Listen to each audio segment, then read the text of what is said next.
Hello everyone, welcome back. It's Friday, which is unusual for me, but I was on the road on Wednesday, so I wasn't able to do my usual live stream. So today I thought, since it's later in October, we might do something sort of Halloween themed. But even if you don't celebrate Halloween, or decorate or anything like that. It's a really good exercise just for learning the anatomy of the face. And everybody can benefit from this one. So let's take a look. And this is the handsome fellow we're going to demonstrate today. And I've actually printed this out on regular copy paper that is extra large. This one's 11 by 17. So just in case you've not seen it before, what I'm going to do, just to sort of speed up this process, let me zoom out a little bit more. The one thing that I'm going to do is I'm going to tape this along the top.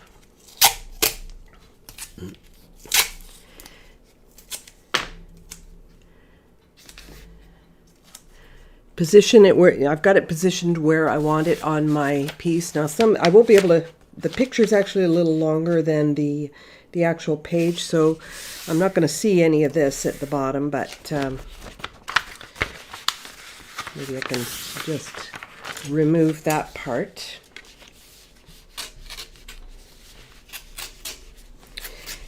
And what this is going to do is it's going to allow me to just sort of transfer the image quickly. If I had lots and lots of time, I would take the time to draw it out. But just for the sake of speed,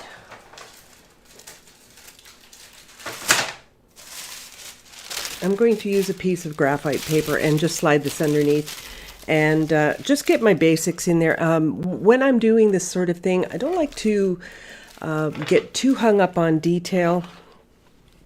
Let me just move this up a little bit here. There we go. There we go. So I can zoom back in a little bit and move it up. There we go. So I'm just going to, I tape this down, and then what I will do, this is something I always do. If I'm doing something really complicated, now this isn't that complicated, but I am doing this just for speed, is I'm going to take something like a pen, if I can get my hands on one here, and I'm going to put a few marks on here. So what I'm going to do, let's put some lights on.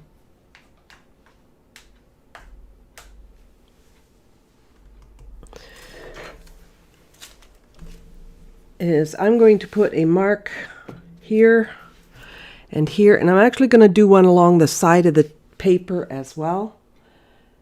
And maybe I'll do one or two at the bottom as well. And these are like registration marks. These are going to allow me to put it back in the very same place. So if I forget to transfer something, or if I just find that I need, I forgot to trace something, or if I missed something in, something gets wiped out in the process of painting or something like that, and I'm not sure, I can recheck things. So that's what I do. So this graphite paper, darker on one side, that's the side that goes down. And I'll just slide this underneath. And I like to use this little tool, if I can find it.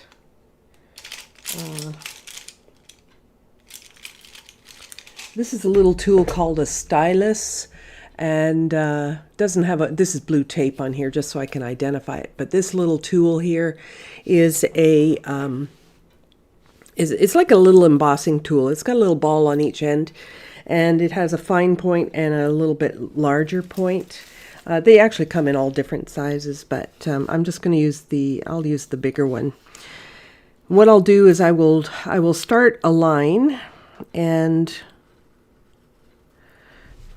then I peek, right? So I look underneath, and I've got what looks like a pencil line, right? So if it looks darker than a pencil line, you're going to lighten up how hard you're pressing. And if you can't see it at all, of course, you're going to press a little harder. So I'm just going to go around this guy, and I will not put in the seam, obviously, or the bolts. This is an anatomical skeleton that was at an art school where I teach. And this pair of skeletons were sitting in the corner of the room. So so it isn't just a Halloween thing. It can be very much an anatomy thing. So this can be really helpful when you're trying to figure out the shapes in the face, the positioning of things, and that type of thing. All right, so we're going to go around here, and there's just the bridge of the nose here. We don't see the rest of the nose because, of course, that's all cartilage. And I'm just going to do a few of the basic shapes in here. The rest we'll end up doing with my brush. So I'm not going to trace every single thing. But you'll notice I'm also not filling in this whole area here. It's because this is going to be a soft area. And this is what I see as a crisper line. So I'm only transferring crisp lines because, of course, those pencil lines are going to end up showing where I'm trying to fade a value away or something like that. So don't trace everything because you're going to run into problems if you're trying to figure out soft and hard areas. Just do the hard lines. So this guy would have been plastic, but it would have been formed from an actual skeleton, obviously.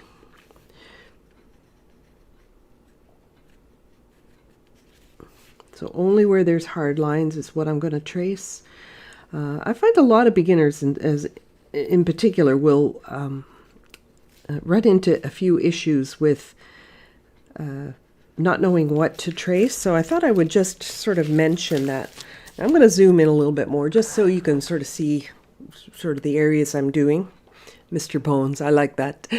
Yeah, we'll call him Mr. Bones. All right, so this guy's got pretty big chompers, but of course that would be the roots of the teeth as well. Little gap in there.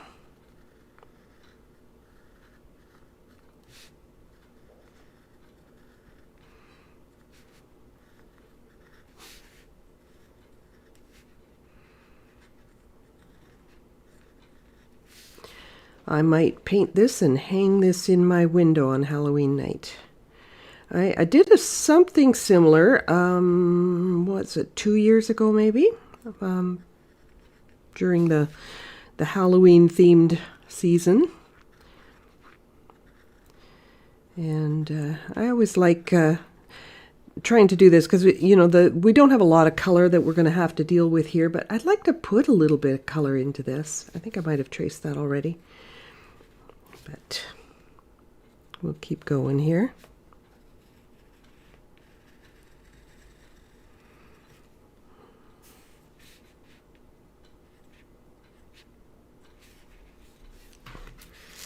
Okay, so now I'll take a peek, see how it's looking. You can probably see what I've transferred here.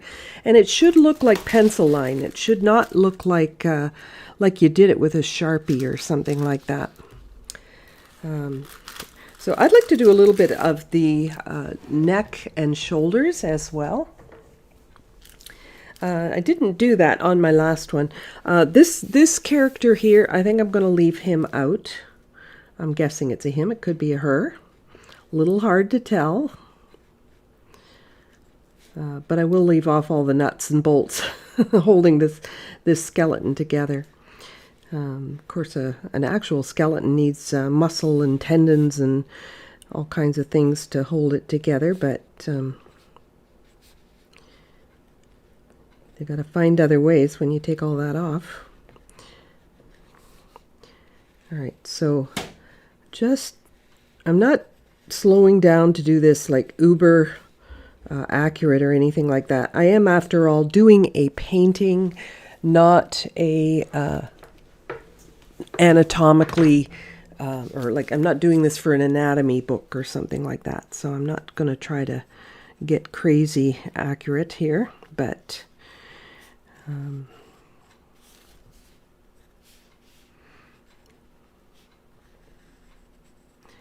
okay, so we have this clavicle here. When I went to this art school as a young student, I'm now teaching at that same school, but when I went there as a young student, we had to learn all the parts, all the bones in the body, all of the muscles in the body, and it really was helpful to me. Like, I don't remember all of the names, but in terms of visualizing and understanding the sort of the infrastructure of the human body, it was very helpful, I think. Understanding the layers under the outer skin and how they move and how they work together and all of that. I better hold this down so it doesn't shift. All right, so getting there. They even have a little bit of cartilage here, like this rubbery. They've got the plastic bone area, but then they have this rubbery substance here where it connects to the breastbone.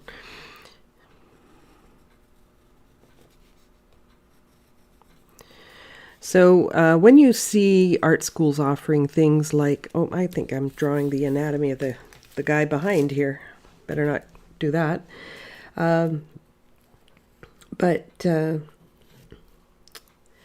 where was I going with that?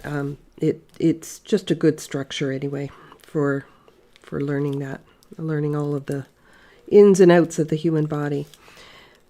Some of even the wildlife artists will collect bones that they find and things like that because it helps them to better understand the workings and the structure of the skeleton of whichever animal that they're trying to demonstrate or illustrate. Now, I can't remember what I traced here, so I just flipped that out of the way and I can check. And of course I'm leaving off all the wires, connecting it together. This guy doesn't look too scary. He almost looks like he's smiling. All right, let's see what I'm missing here. Now, this is not AI generated. It is my own reference picture, and I have put the link to the reference image underneath this video. So you can download it for yourself and paint along either with the recording or live with me if you prefer. And let's see, just about done here. And so you can see it's a real time saver when you can just transfer something like this.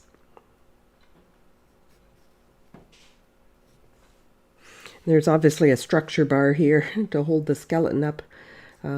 He was actually standing, so that'll be good, I think. Do I have enough? Now I'm taking a look. I'm flipping it up and down to make sure I haven't missed areas, but also to see if there's anything that I need to add.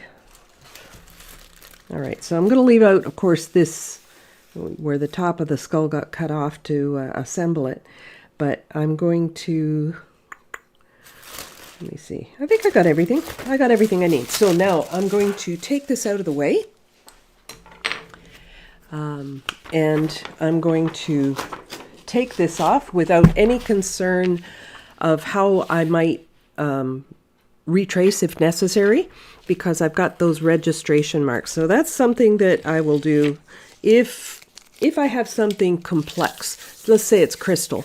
It's not that I can't paint it or I can't draw it. I've taken a lot of drawing classes and I continue to take drawing classes, but my goodness, sometimes it can be a time-consuming process. So I just need something here for the painting structure. So let's, I'm not going to put this too far away because I'm going to refer to it, but now we have our drawing or our tracing on here. And for those that might consider this cheating, as I said, I know how to draw. I have done a lot of it. I don't consider it cheating. I just consider it a tool to help me get to the painting process faster. I love drawing, and I actually will take drawing courses and things whenever I can. Okay, so painting time. So I'm going to take and I've already softened up some of my paints by taking a pipette and adding drops of water to everything. I'll just add a little more for good measure.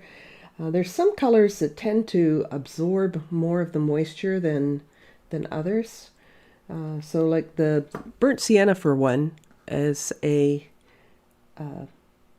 really absorbent pigment for some reason. It dries off faster than the other ones. So you will find that. And I suppose that also applies to when you're painting. That some colors may dry faster than others. I'm not sure about that, but it kind of seems like that would be the case. All right, so I'm going to take a couple of rounds here. Actually, I'm going to stick mostly with a larger brush until I'm starting to get down into detail. So there's no sense in starting with a small brush. I'm going to let's go big. Go big or go home, right? So as I said, I think I could do it in these colors, right? This printout is actually a little bit more orange, I think, than this image here. But I'm really using it more for the value observation. So as I'm looking at this, I see there's lighter areas here, there's lighter areas here, here, etc. And of course the shadow areas. So it's the shadow areas that I'm kind of looking at, and I have to be really careful not to lose any of the highlights. So I'm going to do some, let's do some burnt sienna. And I need a couple of paper towels. I always have my paper towels handy here. And I'm going to go over and get some cobalt blue. You know, those are a couple of my go-to colors. Now mixing them will give me a gray. If it's more burnt sienna, it'll be more brown. If it's more blue, it'll be more gray. So I want to find something sort of in the middle ground, because that's going to give me something pretty much in the middle. All right, you see when I mix them, I get kind of a gray. But I need some warm colors for the light areas, right? I need to have something a little bit warmer. So I'm going to go some raw sienna over here. Now I didn't rinse out my brush all that well, so it's not very pure raw sienna, which I actually prefer. I don't want my my skeleton to look too pretty and flowery.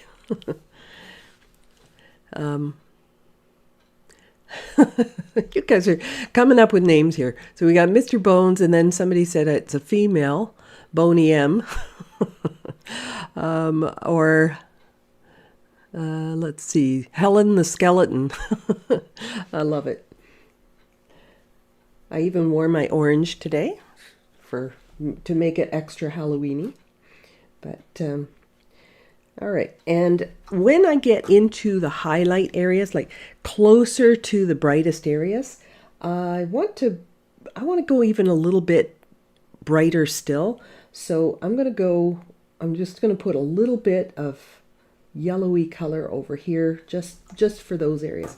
So when I go to, like, I've pretty much got a primary palette here. So I've got my cobalt blue, which is of course my blue. My red color would be my burnt sienna.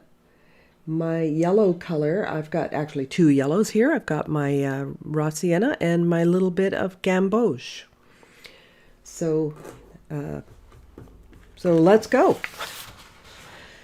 Now for something like this that's sort of singular in color, I'm going to start with darks, which is a little backwards from sometimes the way I usually work, but I really want to understand where the shadows are. So I'm just going to come in here and start painting this. And when this dries, okay, as this dries, as long as I'm drying in between layers, it will be quite easy for me to layer over top of this and not lose those spots.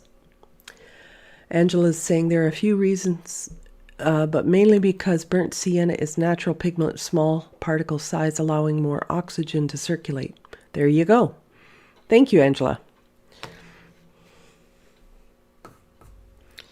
All right, so I'm going to I'll soften up a couple of edges, but the one thing I'm really not going to be obsessing about as I'm doing this is I'm not going to do my usual perfect, smooth, not that things are perfect when I do them, but you know what I mean. I'm not aiming for a perfectly smooth application of color. So I'm looking for the pockets, the dark spots. I'm working on dry paper here and just softening edges as I need to. And that was the whole point of what I was saying earlier about, just transfer the lines where it's crisp edged. Those are the ones you need to know about first and foremost. So you can see it's a great big brush, but for some of these little shapes, I am just getting up on the tiptoe of my brush to get that in there. Now, I'll fine tune all of this as I'm going along and all that stuff, but for now, I just need to sort of block in these main structures. This kind of comes down and connects there. And whenever it gets a little lighter, I'm just going to rinse my brush, and not really well. I'm just going to give it a swish in my water here. Wipe the excess moisture off, of course. But I'm basically painting with water that is not totally cleaned out. So under here, it's pretty dark again.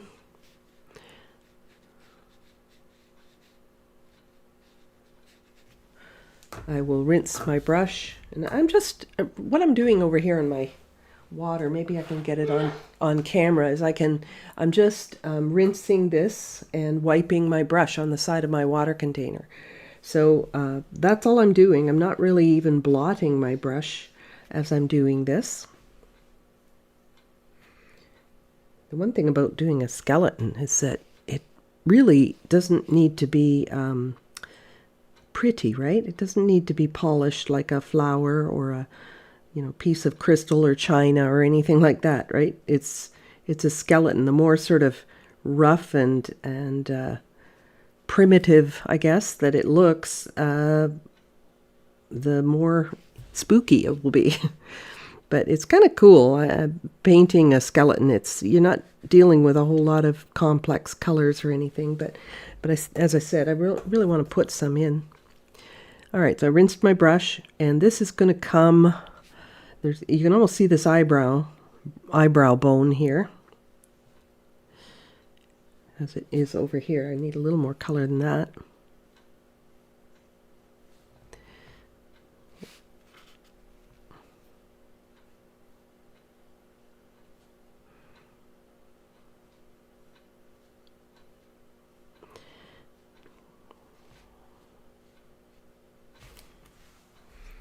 Rinse my brush, wipe the excess moisture off on the side of my water container, and I guess the kind of water container you have will do a better job than others, I suppose. But right, so right now I'm kind of concentrating on the main shapes, the big shapes. I'll worry about I'll fine-tuning the smaller shapes as I build. I got a little bit more blue in that mix, so let's just get a little more brown in there.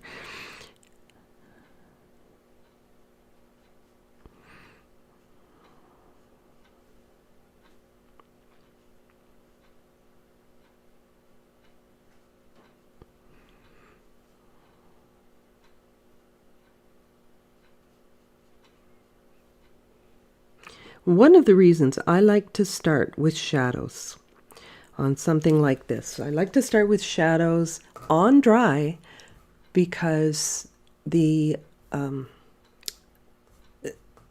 values always end up so much lighter when you work on wet paper. And it's always a bit of a shock once things dry. It's like, wow, where did my color go? And you end up having to do things a whole lot of times.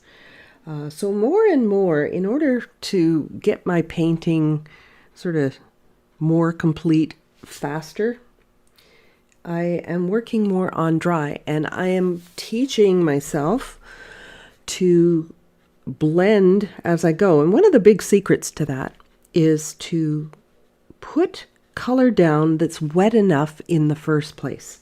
So that's one of the reasons I'm using this brush that holds lots and lots of paint and or pigment, is that with it being as sort of absorbent as it is, it puts a lot of paint down. And when there's a lot of paint that you set on the surface, then you can soften lines.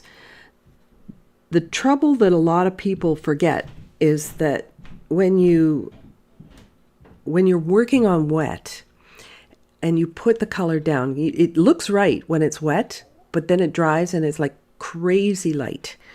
Even this has dried much lighter than necessary. I might need to put another layer on this, but at least I'm not going to put 4 or 5 layers on it, right? So I'm going to keep going here.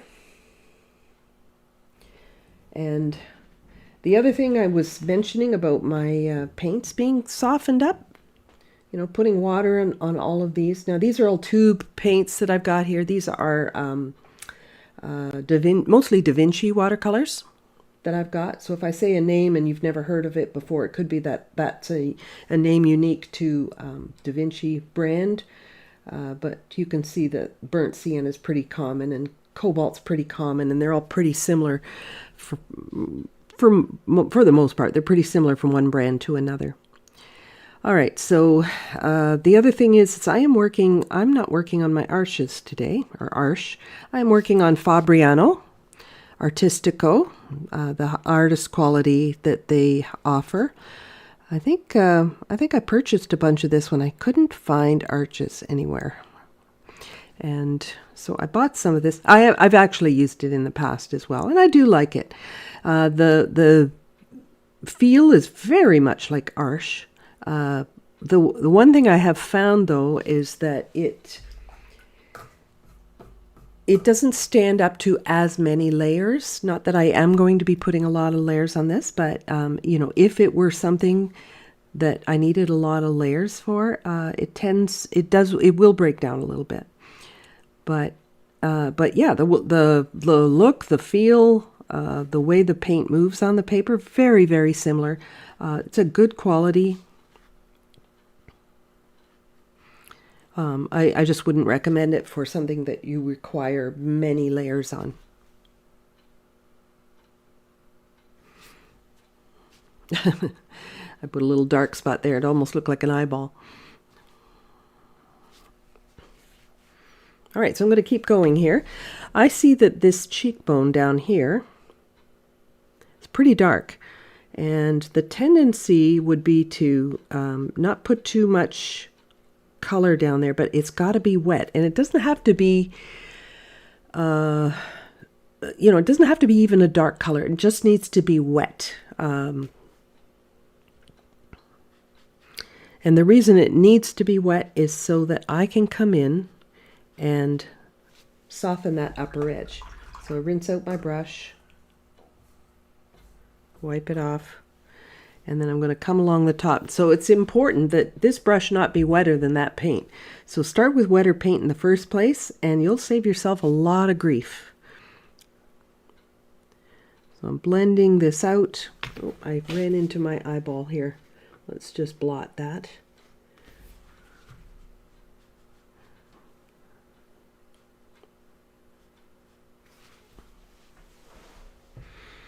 And I think for this one, when I'm done, like this is what I did here is I took out the background, which was only a white wall anyway, but just to save myself a bit of ink, I removed the background, and but I think this guy would look awesome with a dark, spookier looking background. So I might do that in the end.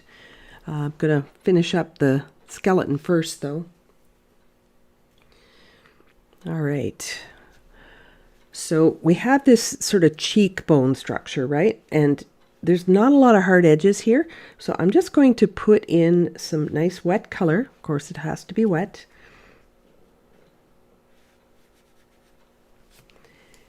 Rinse out my brush and wipe it off. Now, for some of you, maybe you need to do that, right? That's fine. You do what you need to do to get the right moisture on your brush. And a lot of times people say, well, how do you know the right moisture and everything? Well, that varies from paper to paper to brush, and, you know, whether your room is humid or whether it's dry.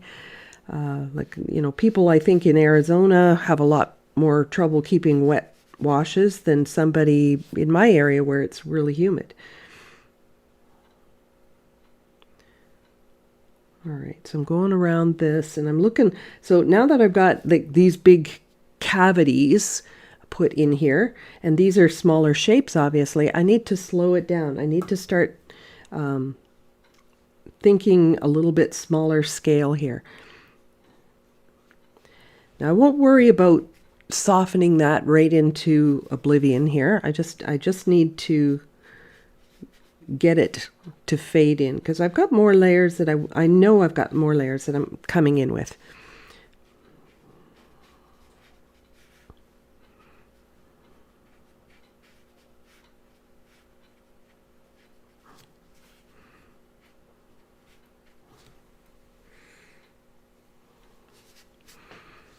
All right, these teeth are all pretty dark, actually. This may have been an older person.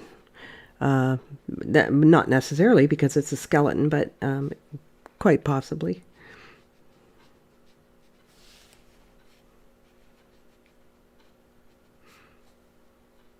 But it's not a real skeleton anyway. It's only a plastic one. So I am going around the teeth here. Let's just soften a little bit of this just with a damp brush. A blotted brush, I should say. And since I'm working a little smaller, I'm going to zoom in. There we go. I'll zoom in a little closer on what I'm doing. And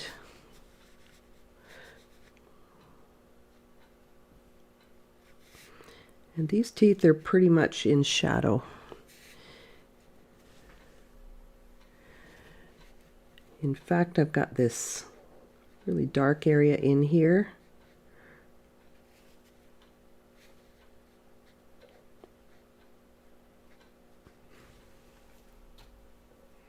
Get a little bit more paint on my brush, get some more in there.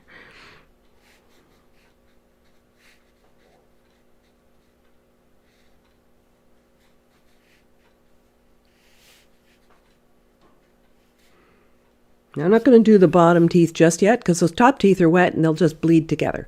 So what I'm going to do is just do a little bit of the shading underneath the teeth here.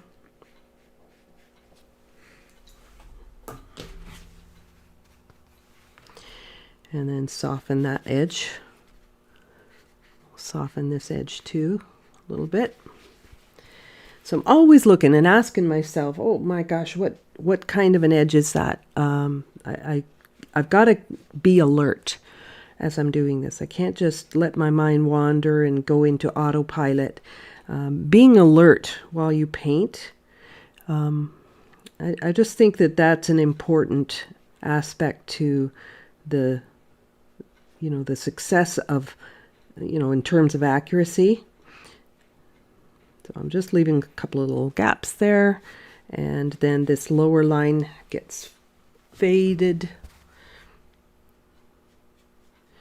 I remember when I painted the other skeleton, how much I enjoyed actually doing it, which surprised me. I'm not a huge Halloween person. I decorate and I put candy out for the kids and stuff, but I don't go crazy with the season. Boy, oh boy, do they ever go crazy around here though. Some people are just, it's like a contest to see who can do the fanciest decorating.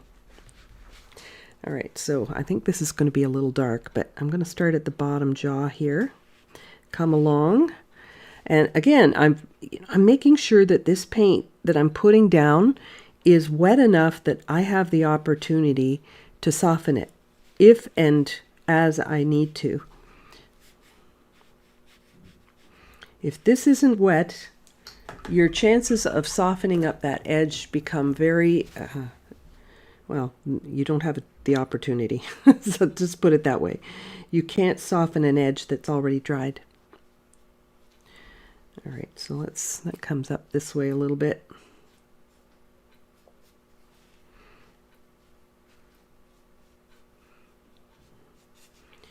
And it's not really bright here, so I'll just put a little bit of color right through here on the jaw.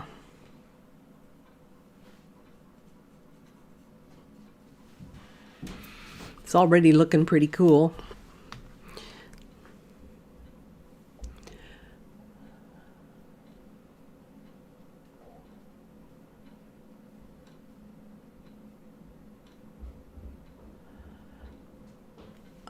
Okay, you should also take a sneak peek into Indian watercolor artists as they play with watercolors in an expressive way.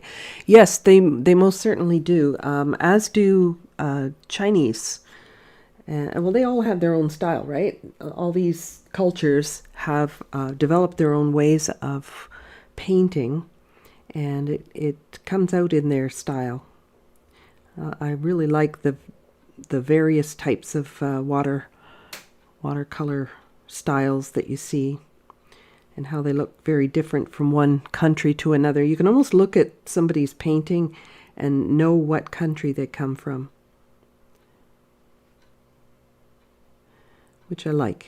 I think that's kind of cool because you get to see sort of a different, well, I mean, they would have different subject matters to paint too, especially in the landscape. Like some cultures you might see like an urban landscape because it's a very crowded country or something, and you might see a lot of cityscapes, a lot of awnings, for example, and other countries, very green and spacious and that sort of thing. So even down to the subjects that different cultures will paint relates back to their own country and their geography and their culture.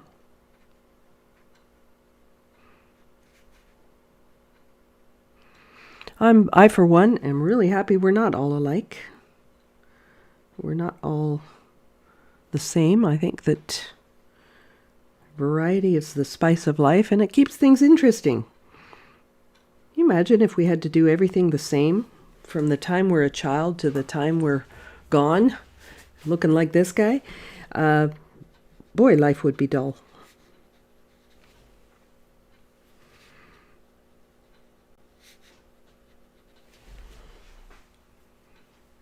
Just going to add a little bit more shadow here on these molars. They're not bright, they're just lighter than what's at the front, and that of course is because the light was coming from above. And all right, so now we're going down into the I'm going to come back to the forehead for just a second because I'm going to take a little bit, I'm just going to wet an area and put a little bit of shading in here. Now I'm going to go over to this raw sienna for this. I don't want to go too brilliant right off the bat here. Just sort of blend that in.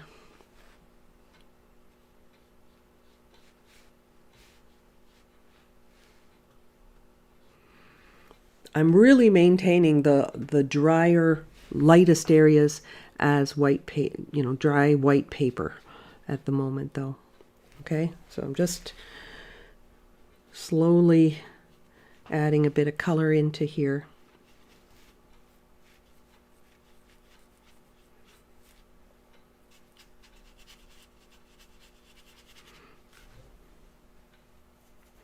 And I'm really using, like I've made this puddle, but it's pretty diluted. Like I'm letting my brush be really wet as I'm going into this.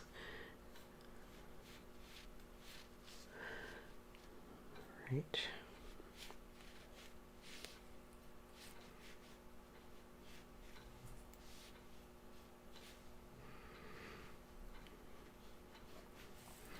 But that's not a lot of color, but you can still identify that this is brighter. This little spot here is a little brighter. It's a little brighter here. That sort of thing, I'm making sure I don't lose those things as I'm going along.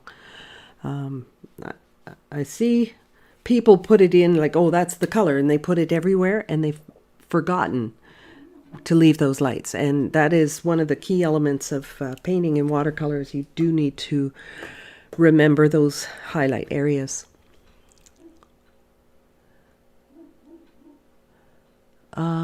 Okay, so I missed the notice. Glad found you late. Oh, okay. Sorry. I'm glad you got us joined with us, Jan. I'm curious about the brand of the brush that I'm using. Oh, the brand of brush that I'm using is called, I'm going to spell it for you because I haven't got a clue how to pronounce it. Dainayw.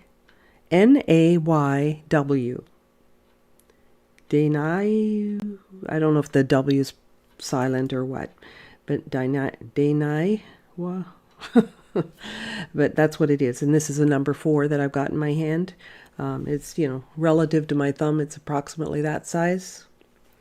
Can't always go by the size that they print on the brush, because I have these two brushes. They look the same, right? This one's a size 10. No, sorry, this one's a size 10. This one's a size 2. They don't look any different, and they're both squirrel hair brushes. So different manufacturers, right? So I always show you relative to my thumb or whatever, and hopefully that works it out. What's my camera flipping there? All right, so I need a little bit more shadow color, so I'm going to mix a little more of that. And I'm going to start to go down into some of these areas in here. And I think I actually might go down a brush size just because the spaces are smaller. It's not like we're doing a big eye socket or something like that. So use my big brush to mix it. So I have lots, but I think I'm going to go to this 10. And I'm looking for where those darks are, and I am once again working on dry so that these darks don't end up too washed out or too fuzzy on the edges. Trying to maintain specific shapes right from the start, and this is going to help me to do so.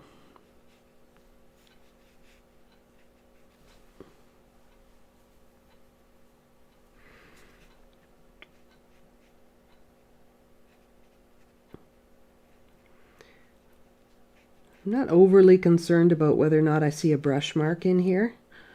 I think it just adds to the character.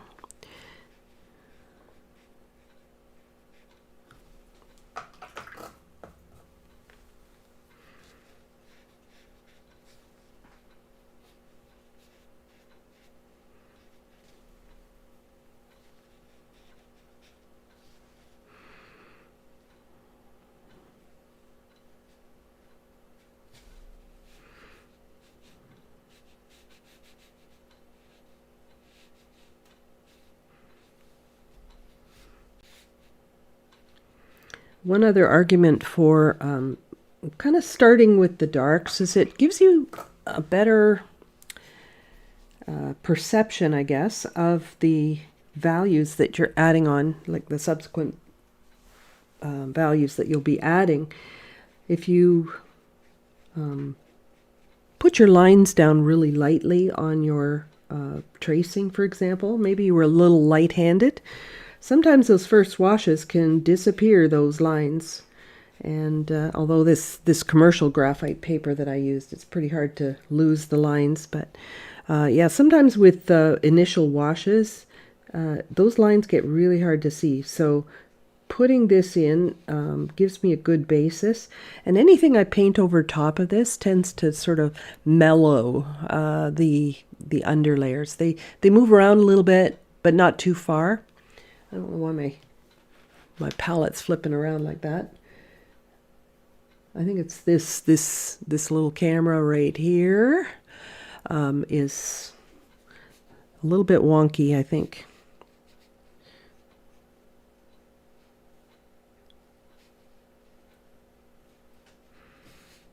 So put these darks in, and then I can figure things out.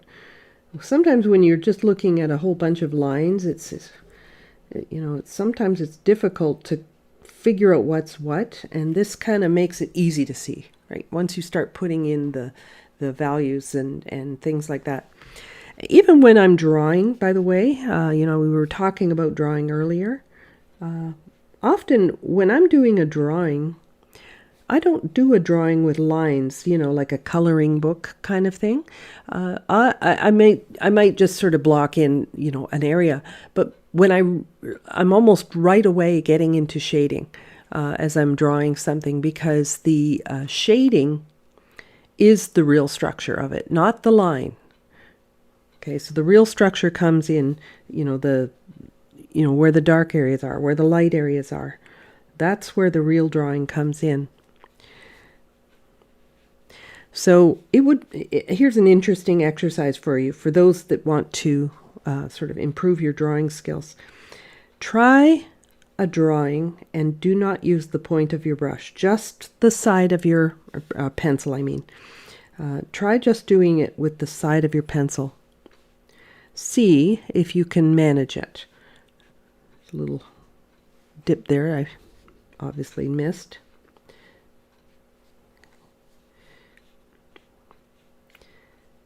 Because if you're doing just the side of your pencil, there's a much greater likelihood that you're going to be focused on the ever so important values. By the way, I had mentioned in my last demo that sometime in November, depending on how quickly the emails come in, I invited you to send me some of your pictures for critique. I won't beat you up. I'm pretty easygoing when it comes to it. I will keep it as constructive as humanly possible, because I think that critique in the sense that that looks terrible or something like that, it's not constructive. So it will be constructive. And when you send me your pictures, please, it's helpful even if you send me your reference as well, by the way.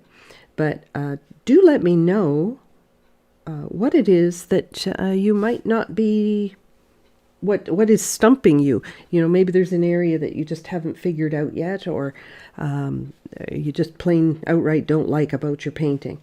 If there's some area that's a trouble spot, do let me know, and then maybe that's what I can hone in on when we're doing our little critique. Everybody benefits from that. In fact, in my in-person classes, it's one of the most favorite parts of it. Everybody likes hearing the comments about what how to resolve things, right? Because everybody benefits from that. And everybody contributes to it too, which is, I think, a real bonus to those workshops. Because as they are offering, artist to artist, they're offering their opinions. it tells me what they've learned as well. So I really enjoy hearing the comments of the people that have contributed ideas as well. All right, so coming in here and kind of figuring things out. These are smaller areas, so I have to look, but they're all different shapes. So they're not that hard to figure out. I just have to make sure I'm kind of staying in the same spot. Now, what I'll do here, since I'm kind of in the lower part, and this will help you to perhaps understand what it is I'm looking at. So if I'm working on some of these, I will put my finger on a spot as I'm working on it, and then I move my finger as I do the next one, kind of thing. So right here, I want to put a little bit of a gap. It's not big, but it's a gap nonetheless. Okay, little dark spot there. Come down here.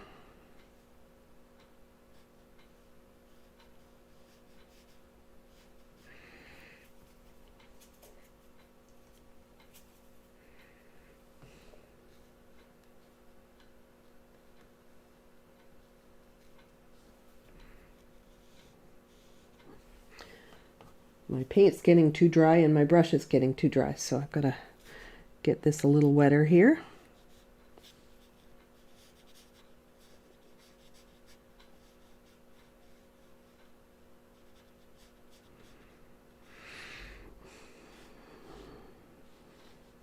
Okay.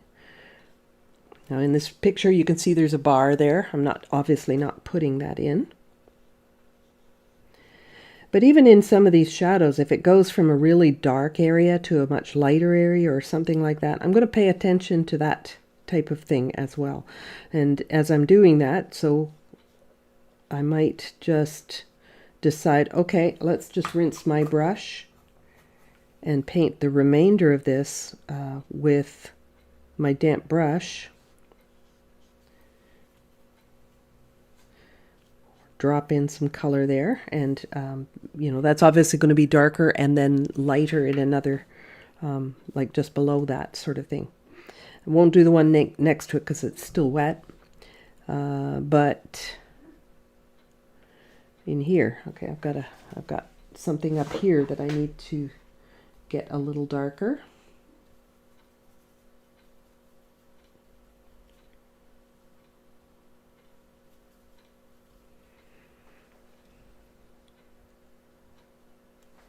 A little too brown, a little more cobalt.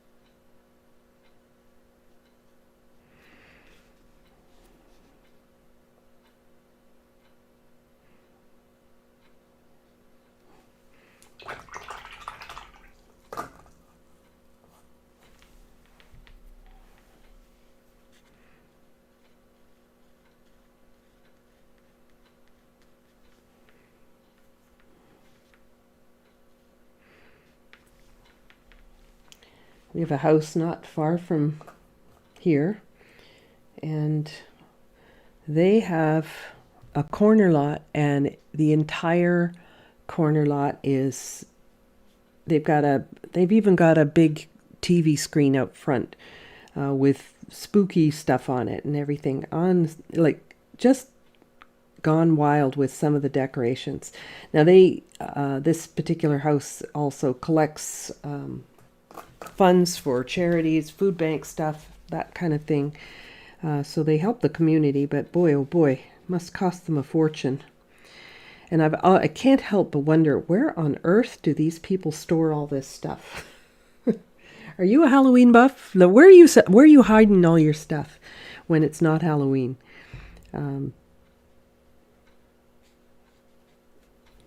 I have no room because I've got everything consumed with art supplies.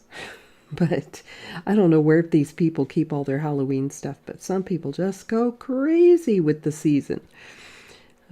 It's all in good fun, I guess. And kids sure love being scared.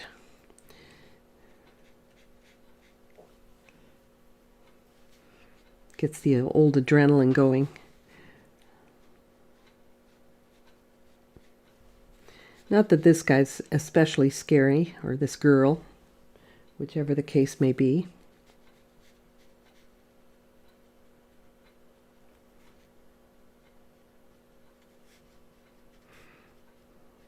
So I'm looking for darker versus lighter. I guess that's darker mostly because of the bolt in there, but I can darken up a few of these little spots a little bit more.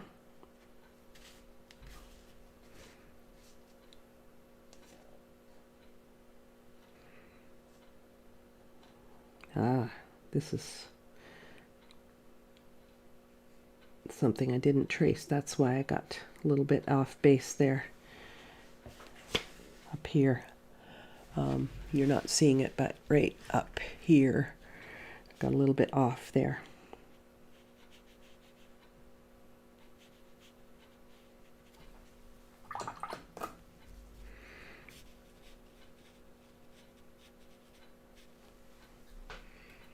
And that actually reminds me of something. So I'll come back to this in a minute, and I'm gonna discuss something about making little corrections like that. Okay, I'm over here right now.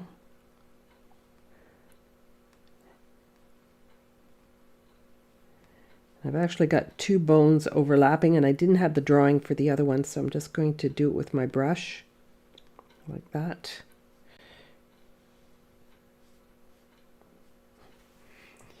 Rinse and blot quick if it's a small area, because of course a smaller area is going to dry faster than a big wet puddle. So you do need to move quick enough when it's a small section.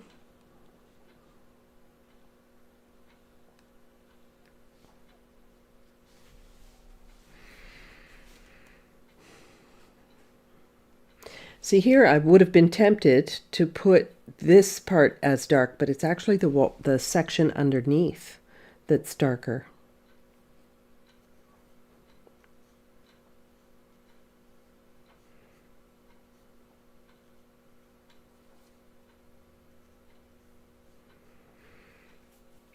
That's why it's good to get some of these darks in right away.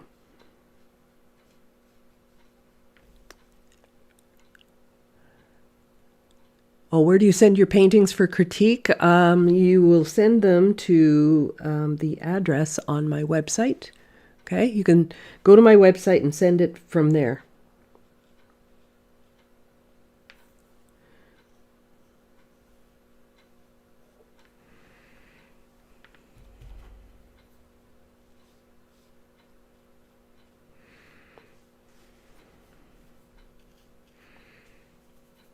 And I welcome all images for critique. Just remember, if you can send your photo as well, sometimes that can be your reference photo, that can be very helpful as well.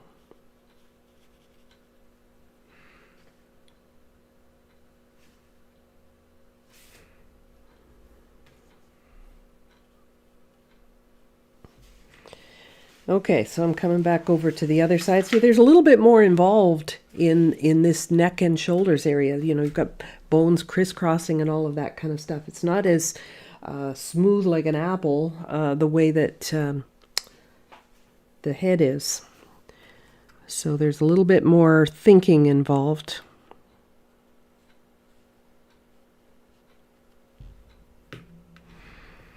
Okay, so I'm going to do this big clavicle bone. Nice wet color.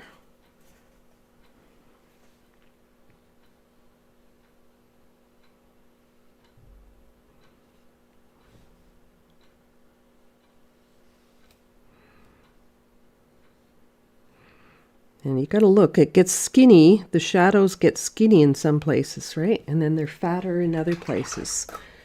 So I'm looking for that as well, right? This painting what you think it should be usually comes back to bite you. So look twice, or, you know, just like the carpenter's rules. Measure twice, cut once. We look twice paint once.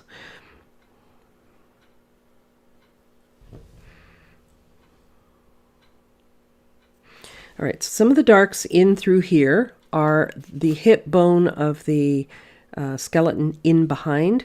So I've got to kind of look past that. And I don't have all of this drawn on here, so I am going to have to work it out.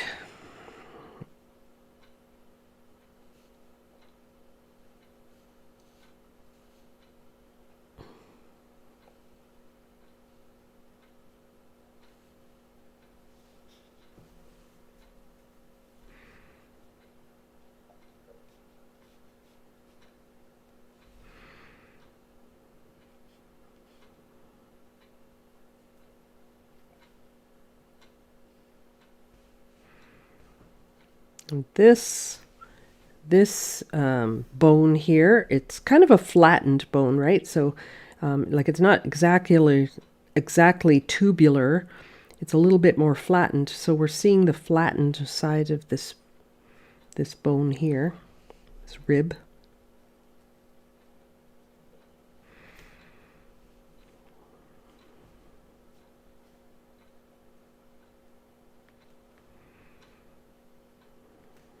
And then we have this one here.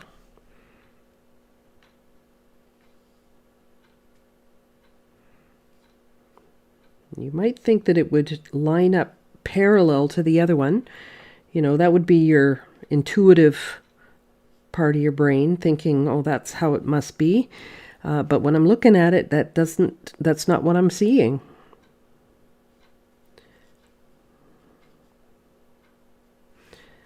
So I've got to fight that intuition. I think a big part of painting successfully is simply learning how to see things. And there's even a dark part there. And this sort of cartilagey area, I'm going to go with raw sienna on this just to keep it separate.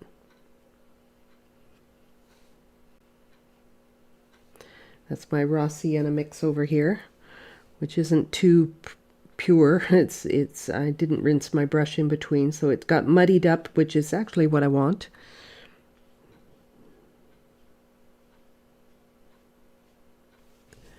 All right. A little bit more with the burnt sienna cobalt mix.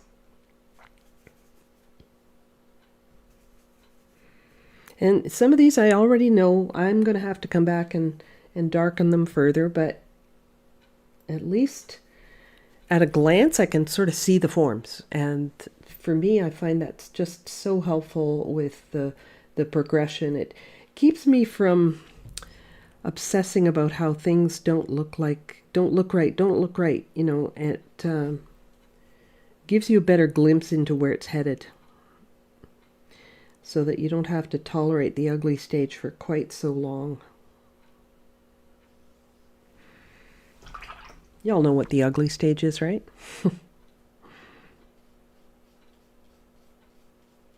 Softening the upper edge of this because it's not, it hasn't got a corner on it. It's actually rounded. Coming in there fairly dark.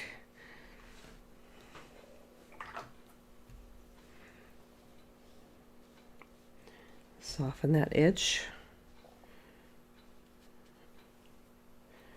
Maybe even a little bit more up here. Alrighty. Now, so there's going to be a couple of areas where there's going to be some cast shadows. You know, you've got bones overlapping other bones. So, of course, there's going to be some cast shadows. And I'm just going to let the structure dry first, and then I will worry about doing those so that they don't get out of control. Now, let's zoom out here now that we've seen all of that stuff in the foreground. This breastbone here, it's pretty bright. Almost seems weird, right? But it's not entirely flat. So I'm going to put a little shading over here on this side. Put on some nice wet color, and then blotted brush, rinsed and blotted, and I'm just going to put a little bit of color in there. It's almost no color at all, actually, but it's a rinsed brush. And put a little bit of shading just along this edge, so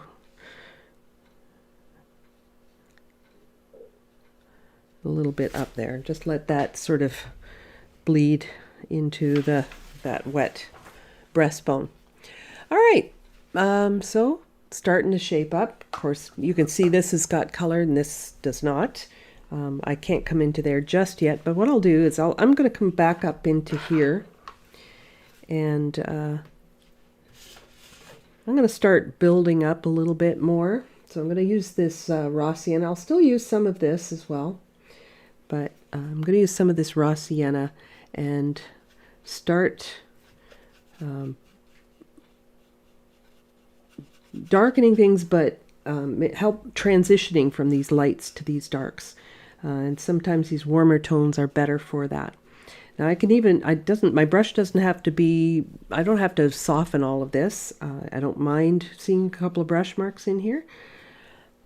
You might be different, but I don't mind seeing them. But there's other areas that still need a little darkening, so I'm going to do this little section right here where the jaw meets the cheekbone.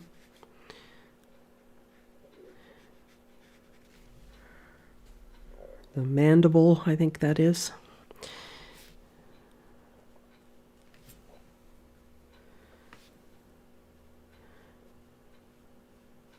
If I see anything I missed, this is a good opportunity for me to tuck that in there.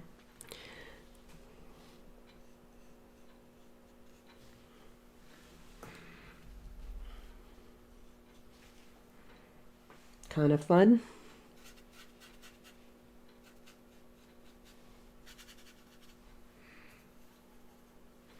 There's a lot of kind of darker bone here.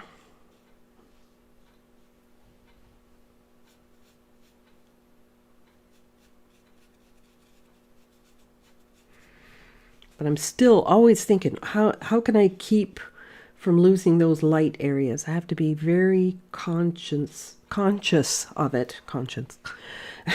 I'll be fine. I haven't had a coffee, so that's my excuse. I'm sticking to it.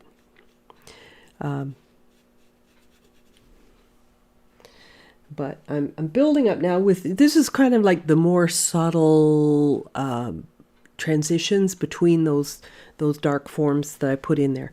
So I'm able to come in and build up some of these a little bit more. It's not that much work because I've already done most of the work with the darks here.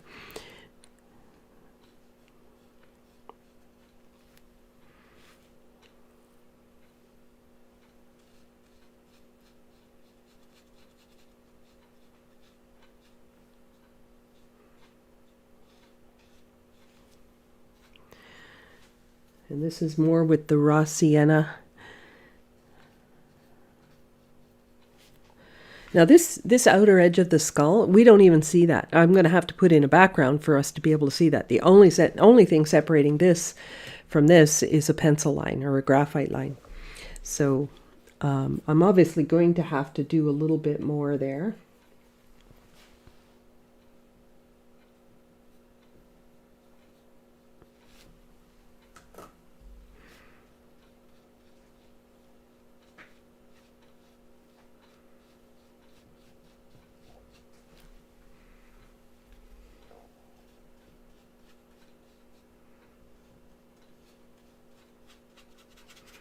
Every once in a while, I'm just giving my brush a rinse and softening up edges if I feel like it needs it. I'll move along too quickly to describe every single time I do that, but hopefully you're watching as I go to my water container and rinse my brush. I think when I was learning, I was so busy focusing on what's happening here that I never paid attention to what the artists were doing here or here. And that omission in the information is sometimes a game changer. The amount of more paint they're picking up, how wet the puddle is in the first place, all these little tidbits of information. It takes you a long time to learn about what to tune into. And as you can see, I'm darkening this eye socket, and I'm just rinsing my brush and letting this sort of blend in here.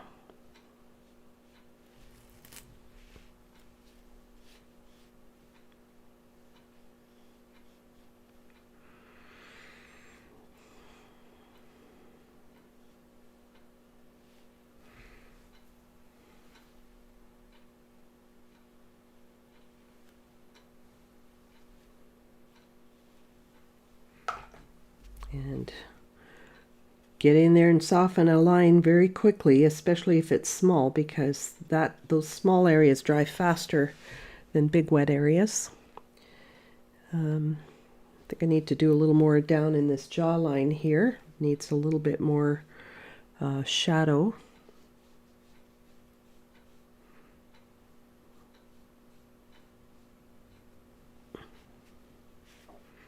And even through here, I could use a little bit more shadow. But I'm going to rinse quick, blot my brush, and soften all this stuff into there. Then I'll pick up my raw sienna. Let's bring that raw sienna mix in here, and I'm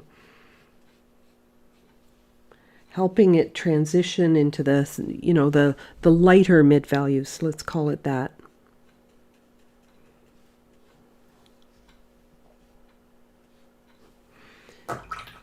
Rinse and blot, and so I don't get a hard edge here, I will just soften where I feel it needs it.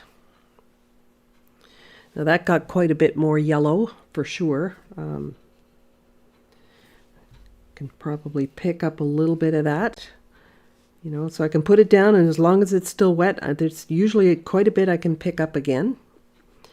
So I'm doing my little adjustments as I go along. And I just feel like up here it could be a little bit darker.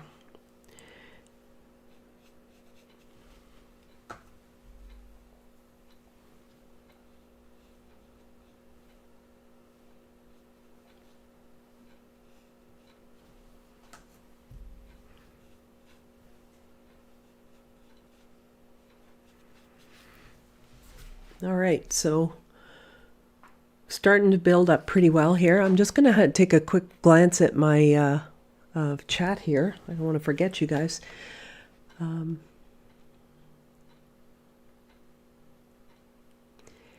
Let me see here.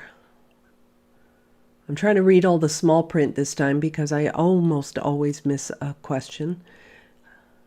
You missed the colors I'm using, Sherry? I am using cobalt, burnt sienna, raw sienna, and just a little bit of gamboge, which I haven't even gotten into yet. But what words of wisdom would be about how to graduate from the ugly stage? Well, just have faith. Have faith that it's going to work out. People have trouble struggling past the ugly stage, but then they get to a new stage in their painting, and they're almost done, right? They're almost done, and they're thinking, oh, it would look really good if I had this, and there's this little voice in their head says, don't wreck it, don't wreck it. And sometimes that little voice keeps you from taking a painting from okay to fabulous. So maybe that's the voice you should be silencing. But the ugly stage, yeah, it's just I think the more you paint, the more you understand that it's all just part of the process. You know, you are completely normal if you have the ugly stage, right? If you didn't have the ugly stage, you're probably doing something wrong. All right, so I'm moving down to the neck here. I'm going to come in. Let's go with a little bit of this raw sienna mix. It can have a little of this in it as well. I'm not looking for it to be really clean, pristine painting, but I want to get this neck area. It's definitely darker. Got a little bit of light stuff on the left side there, but yeah, pretty much all of this down here is going to be darker. And well, our brain says, oh, bones are white, right? Shouldn't they be white? They're usually not white. I mean, look in the mirror and smile. Your teeth aren't white. Your eyes aren't white. Yes, they call them the whites of the eyes, and they say white teeth and all of that kind of stuff. But they just mean that it's lighter than everything else. It actually has color. All right, so lighter on the left side, darker on the right side. A little more paint there. And now some of these things have no shading on them, so I'm just going to give them some color. And yeah, I can come in with layer after layer after layer and just fine tune all of this stuff. But putting these values in here, first of all, it's going to help me separate what's what here. I can't just fill that in. That's background.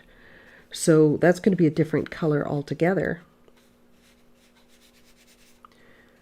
And I'm going right over shadows and everything else, like taking it right to the other side. And of course, my paint being very transparent shows the shading through all of that.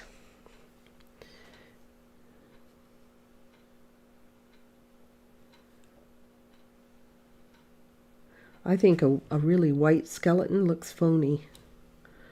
So we need to put some color into all of this.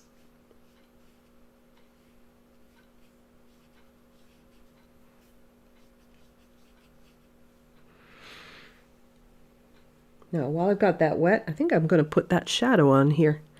So I'm going to take my mixture here, my burnt sienna and cobalt,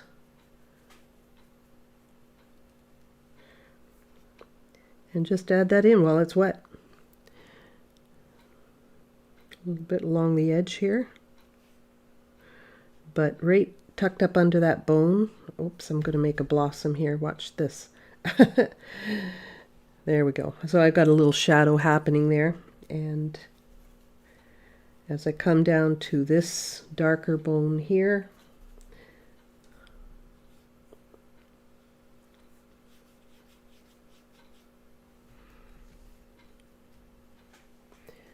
I'll take a little bit of my darker mix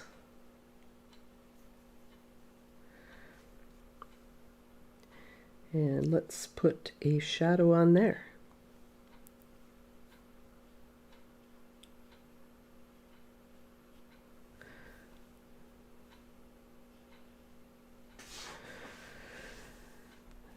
Okay.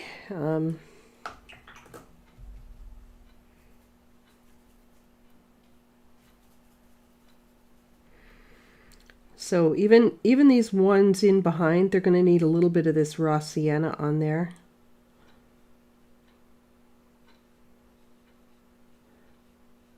But just the layers underneath just make them feel pushed back. I mean, we're getting the values. We already established the values.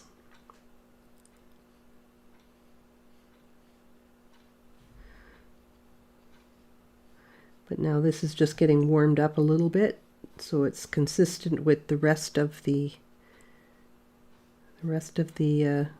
skeleton.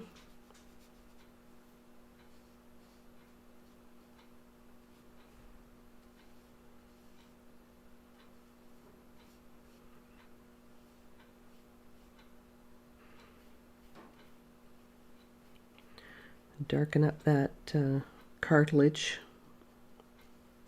a little bit more.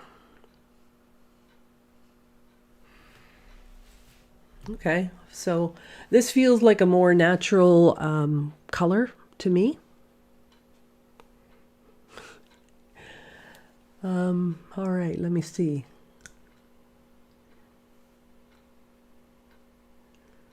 Thank you, Katrina. It says remember to give a thumbs up if you like. Yeah, and if you give it in the chat, that's great. But if you give it underneath the video, that's even better, because that's what tells the algorithm that I might have a value. I might have a useful video to other people. All right, so I'm going to continue with some of this raw sienna mix. Let's not make it too clean and pretty, but I am coming over to the sunny side. So I don't need to have it too dulled down, but I want to make sure that it's not just pure raw sienna either. Alrighty.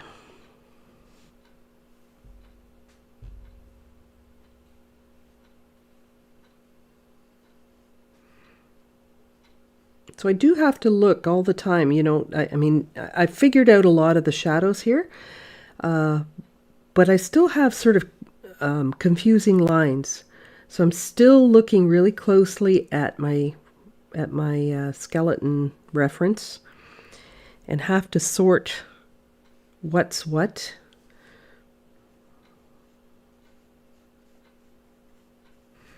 Actually, I'm going a little dark there, aren't I? Let's just take some paper towel and just give that a blot so it's not so light, or so dark, I mean. And I'm going to dilute my color a little bit more so I don't get too wild and crazy here. All right, let's get this big breastbone. It's very light, so just very thinned color. It's the raw sienna mix. And we'll get this clavicle.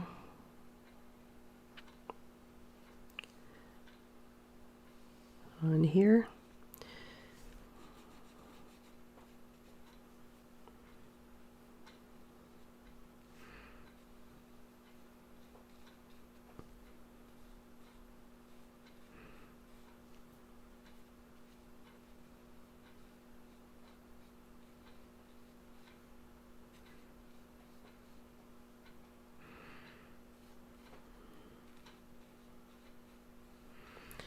Okay, so now our skeleton has the off-white appearance of natural bone, and I'm dying to see what this is going to look like when I put a dark background in. So I know he's not done, or she's not done. Can't tell, right? But she is not done yet. And I'm going to go on to the background only because if I put that background on and it's a dark color, for example, it can affect how these are perceived. So I could try to finish this up and take my time and polish it all up and everything, but then I'm going to slap a background on and find that, oh no, I have to kind of do more. So if I do the background at this stage, then it's a lot easier for me to figure out, you know, what more the skeleton needs, because as I said, you know, I think this is light enough. It's mostly the white of the paper, but maybe it's too light, because when I put the background on, I might discover, oh wow, yeah, that needs more there, which I wouldn't have put in the first place. How about a spider on top of the skull for effect? Yep.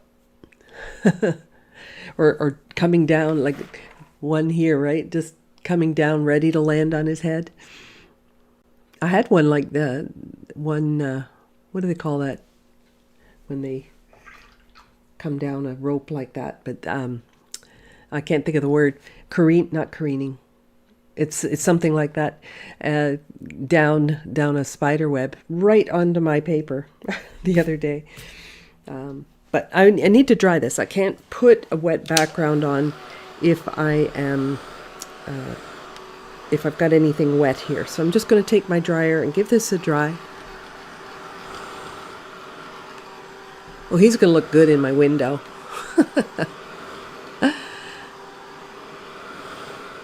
You know, this is the sort of thing that, you know, if you just wanted to play around with it, it's obviously not something I'm going to hang on my wall. You know, it's an exercise. But it's the sort of thing that I could even take a pair of scissors and cut him out, her out, and place it in a window so that you could almost see the silhouette as well, right? All right, so that should be good. Now, what are we going to do for a background here?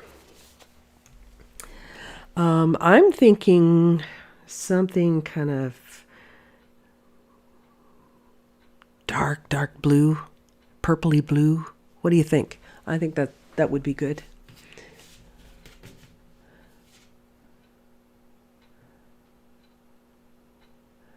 Let's see.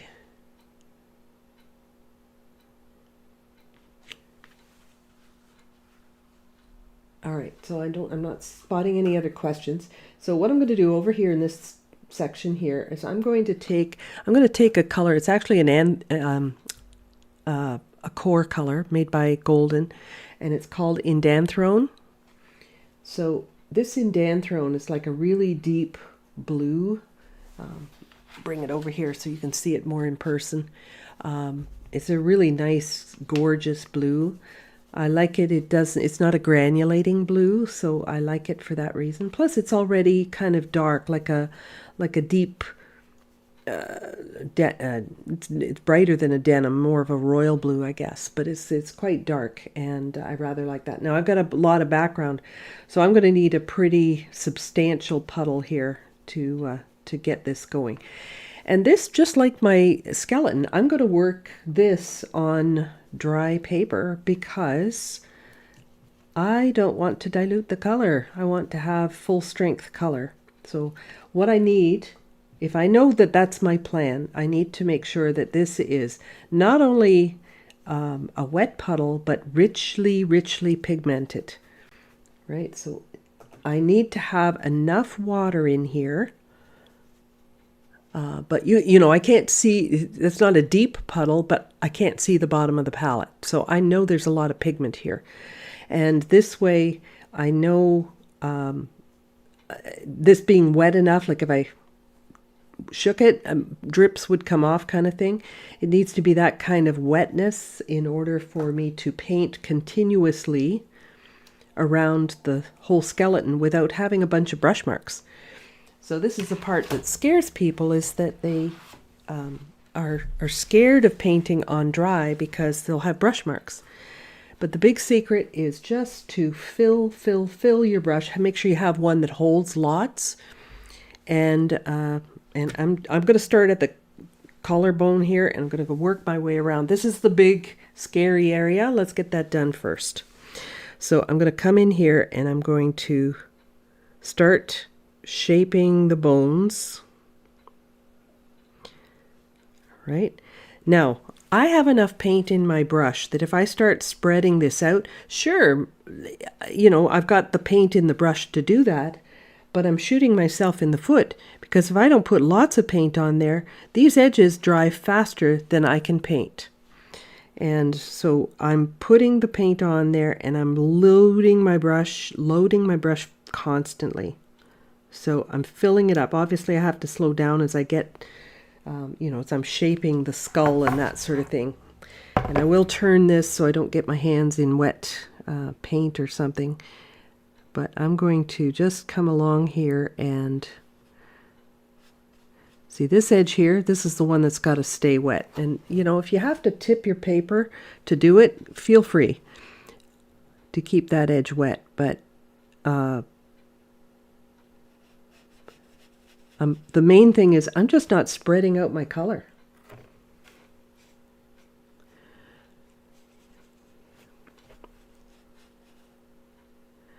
And yeah, you'll use a lot of paint because it's a real dark color and you've got a big space. So you're going to use more paint than maybe you're used to, but you for sure won't get this, you won't do this successfully. If this well of color is dry, you might even feel better about just taking your tube of paint and squeezing it straight onto your palette, right? Work with brand new fresh paint out of the tube.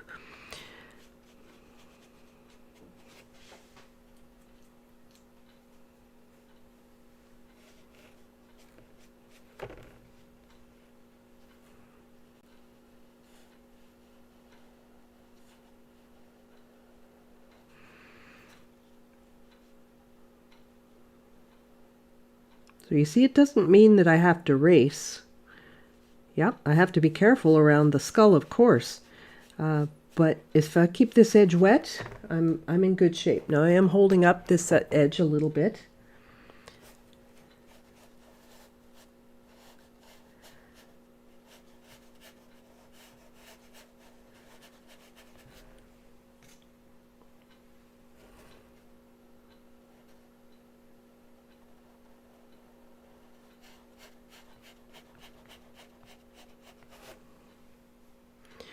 I could potentially have done this at the start, masked off the edges of my skeleton, used an even bigger brush, threw in that background, but I just, I knew that would take extra time and everything, so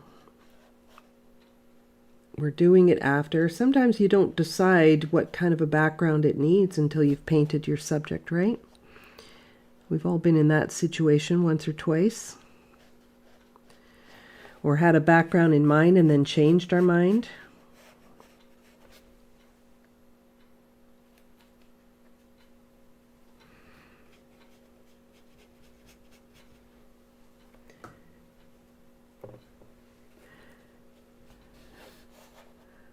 All right. Then the shapes get a little easier, a little bit easier as I go around the rest of the head. Be a little tricky in that one spot there, but onward and upward. Feel free to add more color to your puddle. The big thing I always run into is I never have enough color mixed up. I know I should, but it's everybody has their thing, right? Mine is that I never make enough paint. And sometimes your washes suffer because of it.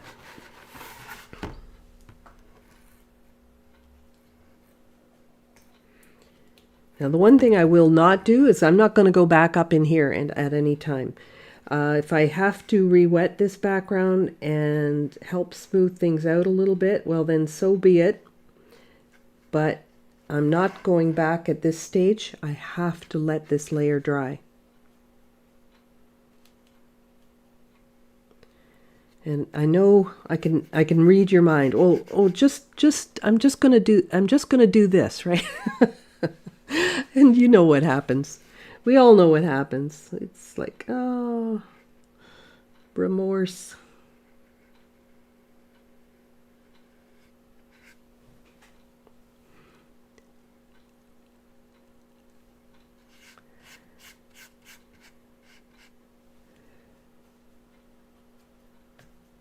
So you can see I keep going back into that, still wet color and adding more in there so that this puddle, if I'm getting my brush moist again, I'm not diluting this puddle further. So I'm sort of mixing on the fly, but I'm making it the same consistency. But you better have some damp color in there because you'll never be able to do it otherwise.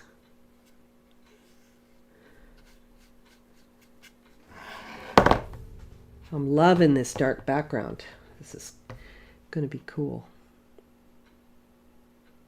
Makes it a little extra spooky, right?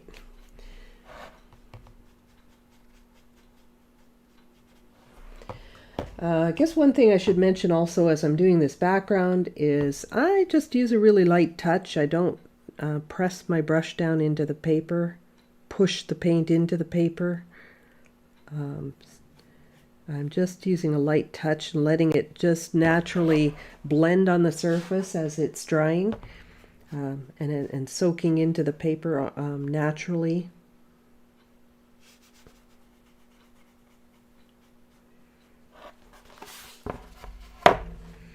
It's it's going to be kind of a little bit modelly maybe, but it will be fairly uniform. And as I said, if I wanted to make it even smoother, I could do another, like another application. Don't have to add as much color, because re-wetting this after it's dry will sort of redistribute the first layers. But so I may not need to add more color, but it will help to even out the wash that I have.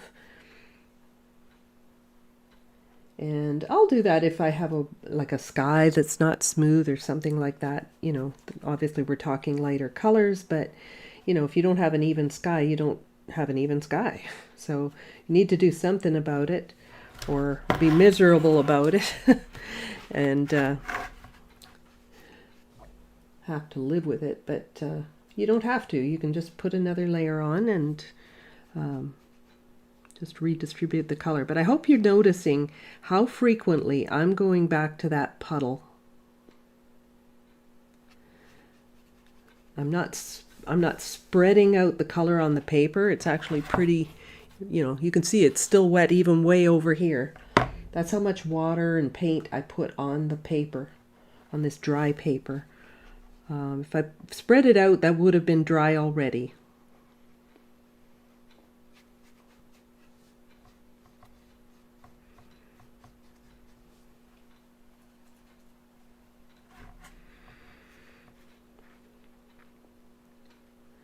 Okay, this is where I got to tuck into this little tight spot.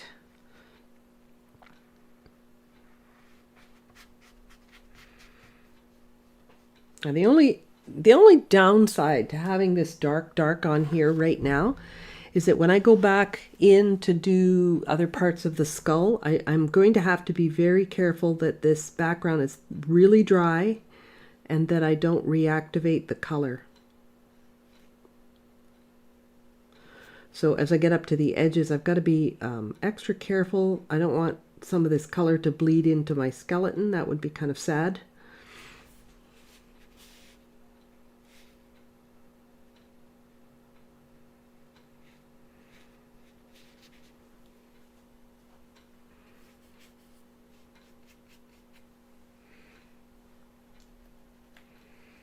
You may have noticed as well that I'm not going in one particular direction with my brush strokes. I don't mind it being a little mottled looking. To me, I think that just adds to the ambiance and the fact that it's not, you know, like airbrushed looking or anything like that.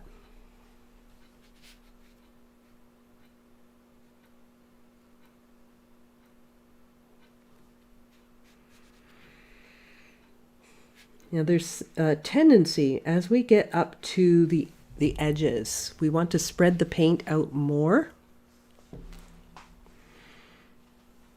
So I have to remind myself, put a little extra color right there.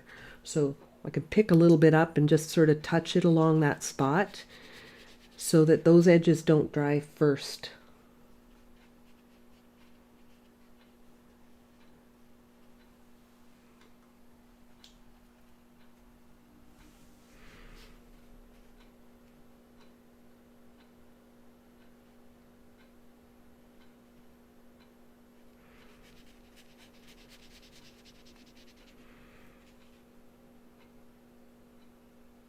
I love this color actually. Very rich, intense kind of blue.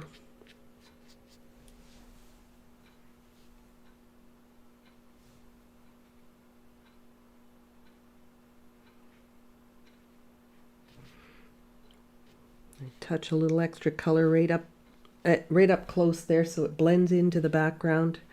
It doesn't dry with a weird halo around them or something. I'm going to persist on calling it a him. I don't know why, but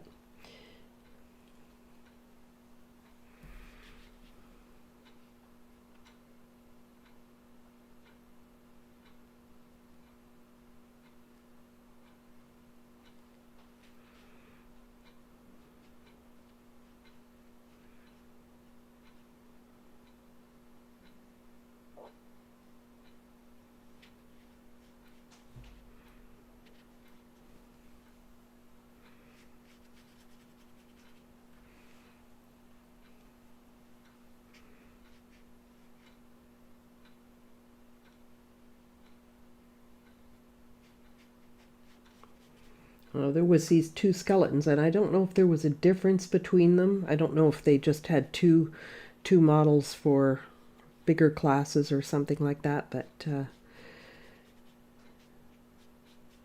could have been one male, one female. I don't know.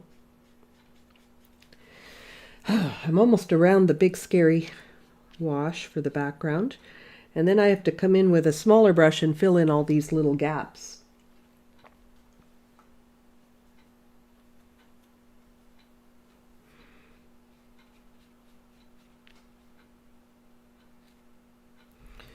Oops, I went onto my I didn't stay in the lines.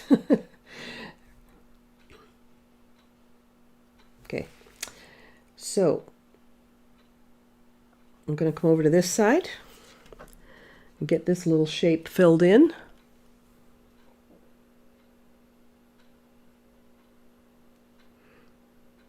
See, this definitely feels more Halloween-y with this blue background in here.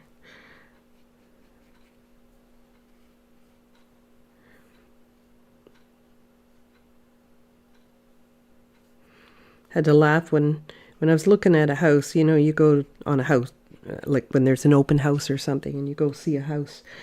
And opened up this one closet, and there was a skeleton.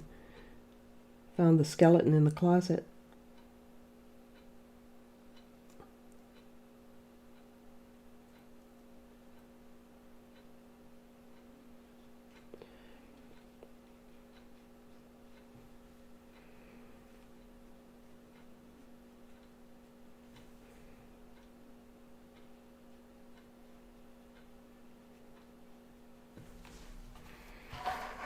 Okay, so there's the major part of it done. And you can see as this dries, it's drying more of a sort of a royal blue kind of color. So it's really nice. Yeah. Thank you, Sue. You're holding your breath for me. And yes, I definitely was holding my breath as well. Antwerp blue, indanthrone and indigo. They are in the phthalo family. Do they have like pigments? So rich. Yes, Antwerp blue does contain some phthalo in it, and it is, yeah, they're all staining colors, but this one's sort of like they seem brighter to me. Those maybe not so much indigo. Indigo seems a little bit. It's dark, but it's a little on the dull side. I like this one because it's still got vibrant color even though it's dark. And I find most indigos are kind of flat looking. But it may depend on your brand. But yeah, I mean, I could have done this purple. I could have done this orange. I could have done it green, purple, rainbow. It doesn't matter. I wanted a contrast. And you can definitely see with all this dark around the skull now, oh wow, this wasn't so dark after all, and this wasn't so dark after all. So obviously those are areas I have to go back in to further darken. But I'm just going to, I won't take all the time to go in and do 10 steps on every single thing, but I am going to do a little bit more of this background here in the smaller areas with a smaller brush. So I have to sort of fill in the gaps. The trick is going to be, can I do it without getting my hand in wet paint? That's the million-dollar question here.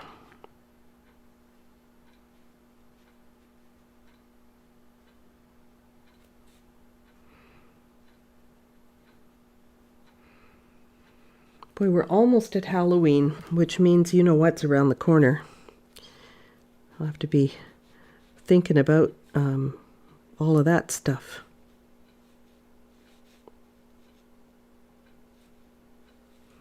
Now, as I'm filling in these little spaces, I'm very conscious of, you know, where there's little tiny points, like when I have to make an actual point in this little spot there, you know, where it actually comes to a point.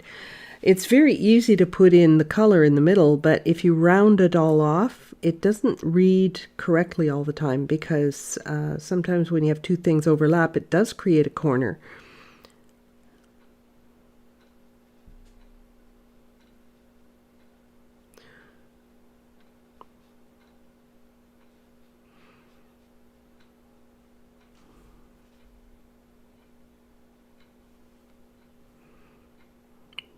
That's actual background right in this, and it's a very small area. So again, I've still had to use this rich color, just a smaller brush, and I'm really getting up on the tiptoe so I get the point of my brush.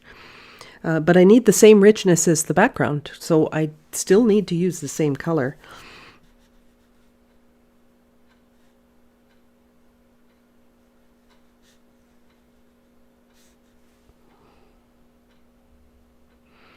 And yes, I am holding my breath, because all of a sudden I just realized that I wasn't getting enough air. enough air.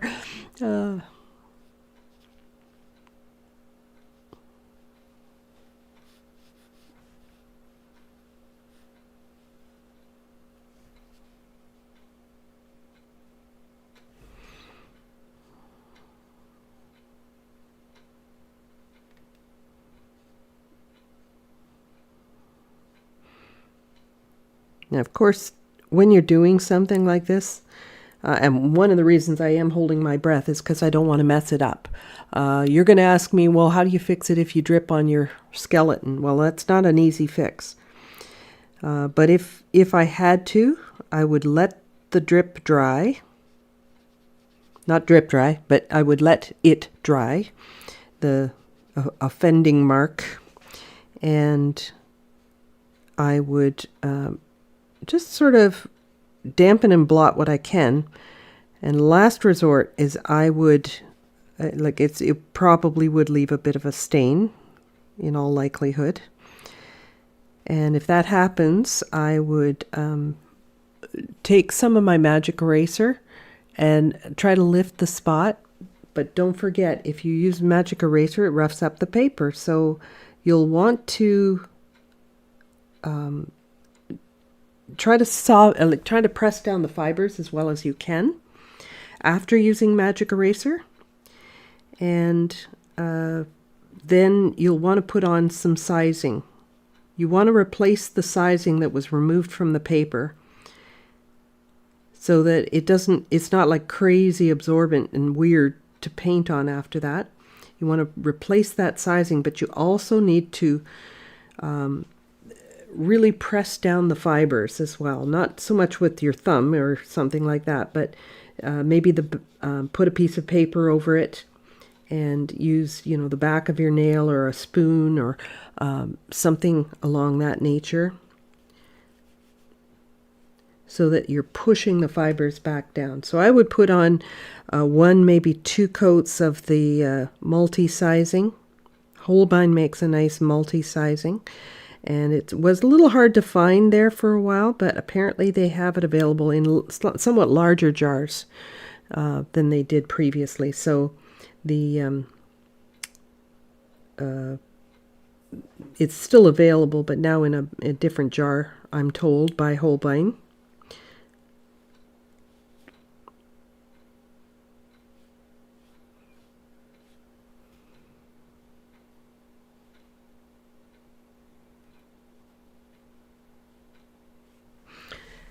All right, well, there's the left side with the gaps. Now it really feels like a skeleton, right?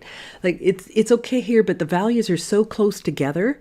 It's kind of like, yeah, it's okay. But you really feel that this is a bone, and that dark background behind it really makes it stand out. Now I really have a feeling I'm going to put my hand in wet paint over here, but I'm going to turn it maybe so I don't do that. And I'm going to start up here and work my way to the edges, of course.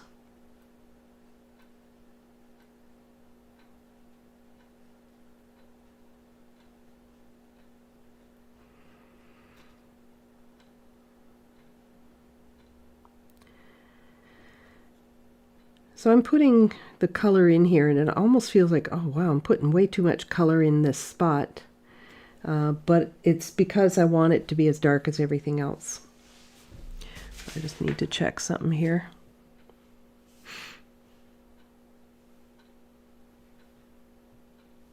Okay, that was the spot I just did. Now we've got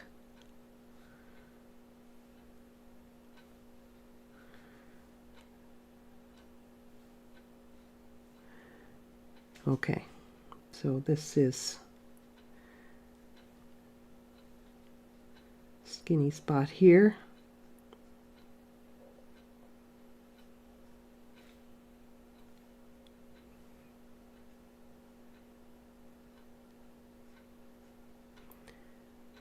I thought maybe that was background, but I'm looking at this and it's not. So I'll be filling that in with more color later. All right, and then there's this funny little shape right here. So I'm still checking, even though I've got everything on the skeleton kind of painted, I'm still checking just to make sure there's no errors. And it's a good thing I did, because I would have filled that in and then I would have been crying, oh no, what do I do now? So keep checking, checking, checking. I probably end up double checking everything throughout the whole process. If you're a realist, of course, maybe not so important if you're not, but when we're talking about anatomy, I think it's kind of important.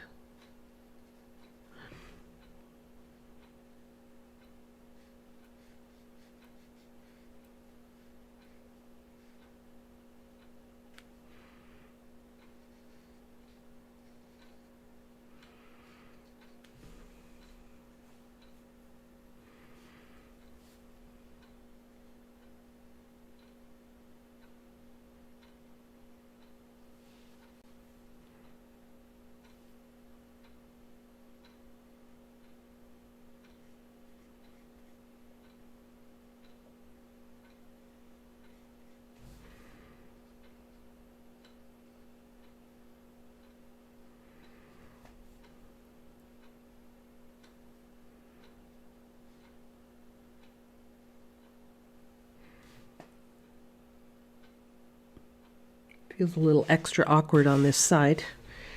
If I were on my own, I could let things dry and then do this, but I have an audience, so I'm going to keep going.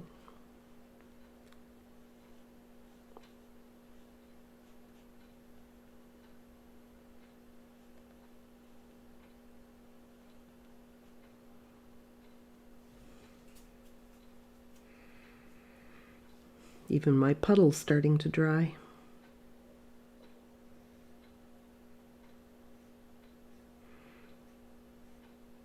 Now, since this is really just an exercise, something I can put in my window at Halloween, I probably wouldn't go to all the trouble of magic eraser and all of that kind of stuff. But I don't want to put this in a frame, and I don't want to mat it and all of that kind of stuff. I'm just going to put it in the window. I might want to protect it so that, I might want to use it again next year kind of thing, right? So I would probably take a little bit of cold wax like Dorland's or Gamlin. And I would put a couple of coats of that on. But you may want to, because of the dark pigment here, you might want to put a spray fixative on it before you do the Dorlands, because you really don't want any of that to smear. Like even if this was dry and I just took my finger and wiped it, I'd turn my finger around and there it would be blue, right? Now that was from something else, but as it happens, it was blue. But you'd probably pick up a little bit of blue pigment on your finger. So to keep that pigment from transferring over onto the skull or the skeleton as you are applying the wax, you just give it a spray with a workable fixative or something like that. Dry that layer, and then you can put the wax on. And the cold wax doesn't really mix with the paint like you think it would, right? You'd think, oh no, I'm going to smear it. But it's not a wet, it's not a liquid, it's more of a gel. And so it doesn't move the paint.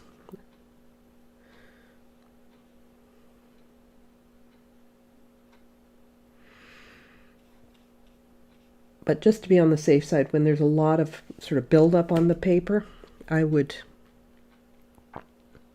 put the workable fixative on there.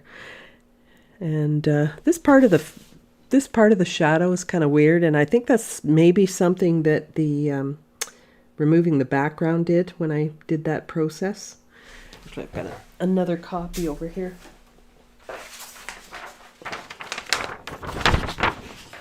Yeah, so on this one, it's actually continuous. So that was just something that the background remover did.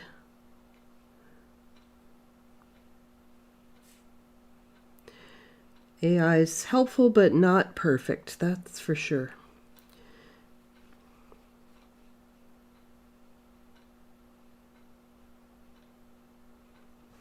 Okay, make sure I get a little bit more paint, so I don't have a lot of light areas in here. I'm just making sure there's enough paint on these spots.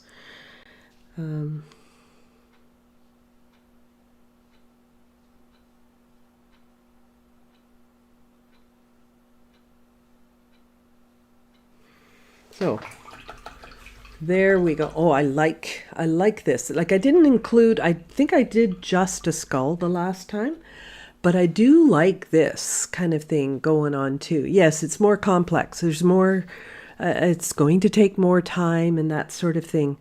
I see that there's one question that is, do the sockets go through to the background? No, they do not. They go to the inside of the skull.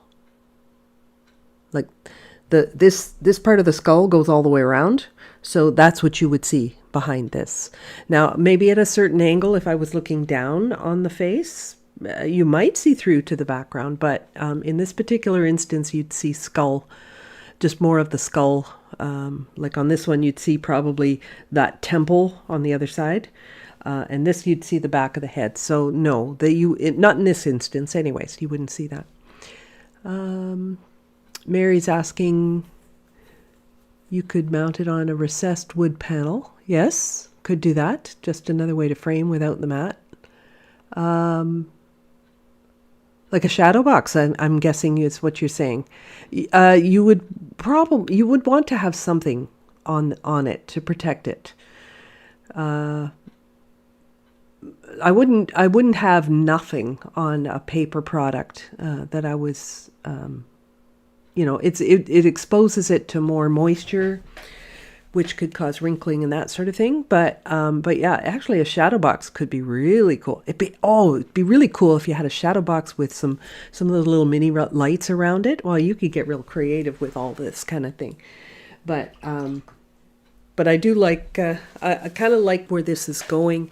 Obviously, I can go back to my original colors here with my cobalt and my burnt sienna mixture. And I could get those eye sockets even darker. I could come in here and really darken those up, that sort of thing. And once you do one, that leads to another. Now, I had said something about using some yellow, some red, I was using burnt sienna, but I think I could go even a little bit more. I'll just use burnt sienna here, so we don't have anything too bright red, except it looks a little bit brown. All right, so there we go. We're getting the eye socket good and dark now. So now I'm getting to a value that's more in tune or aligned with the background. And I'm going to have to go through most of these steps a second time to get them to the right, to the correct sort of value, right? But around the highlight, let me just talk about, the light parts of the the skeleton. So maybe where there's a little bit of shine on the, I mean, bones aren't shiny, but there's a little bit of shine. So you might see a little bit of a highlight. Now that's where this little tiny bit of yellow, and I mean a little hint of it, not very much. I'm looking for just a little bit of yellowy color just up here on the forehead maybe. And I'm really making an effort to keep this area here lighter so you can see a shine, right?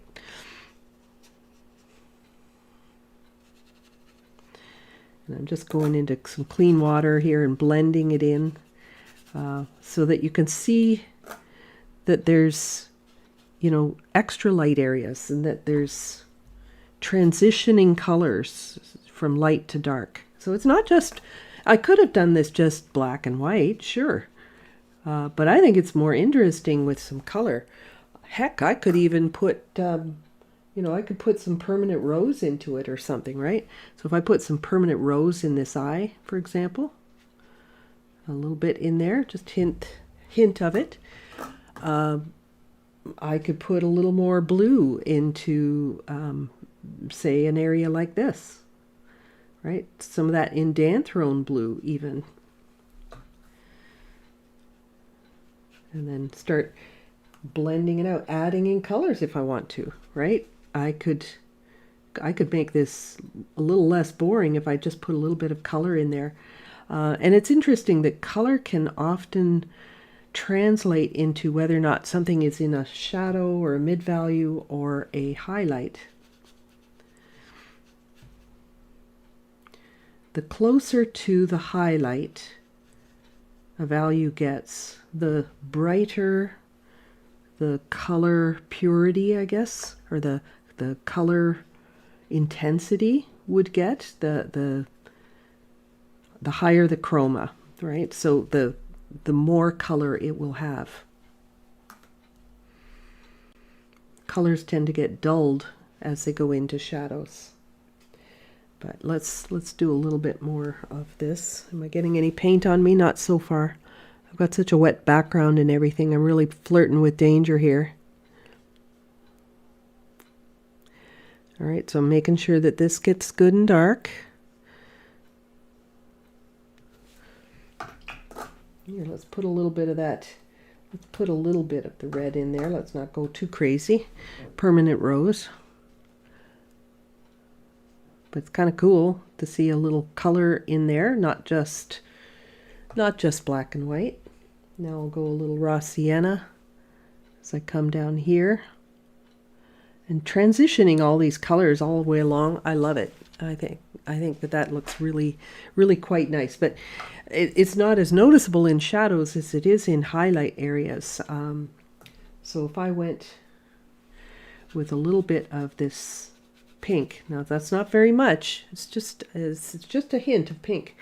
But boy, that looks really nice in your watercolors.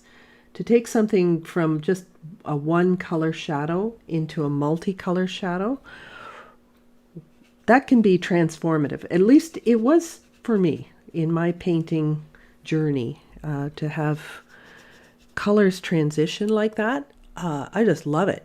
I think it's one of the best things in watercolor.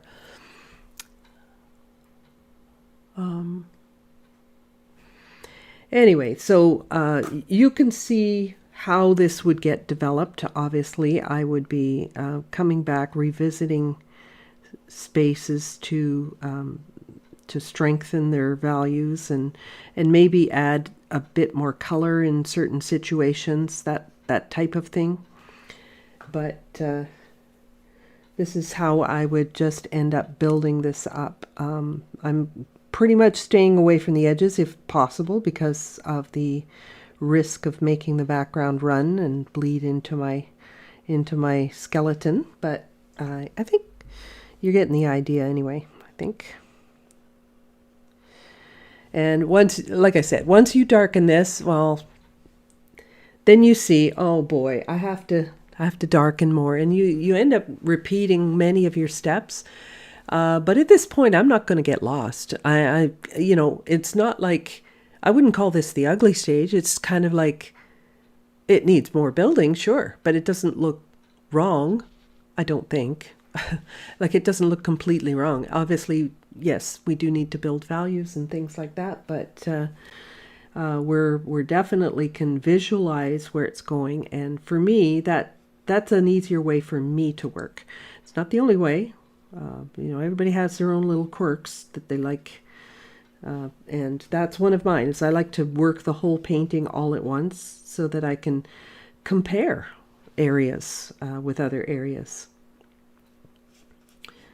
Might be leaving that a little too light, but yeah, so like I'm going to come in and I will find all these little places, and I'm going to darken them as needed, and I'm coming up real close to the edge of my background here, so I've got to be a little extra cautious here not to get too crazy with my brush. And if you really wanted to show some even more bone texture, you could even take a dry brush technique. So for example, if I kind of get and paint with the side of the brush more than the point of the brush, you can get a bit of a sort of rough bone texture, right?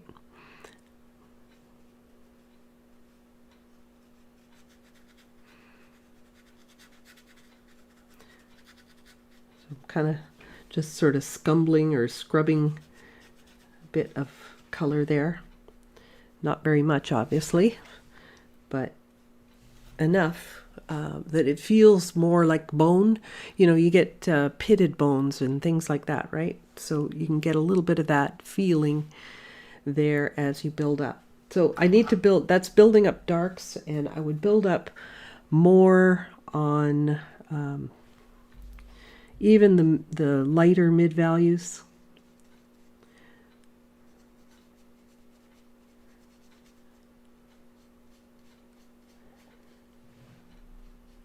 But always aware, that I need to leave it a little lighter.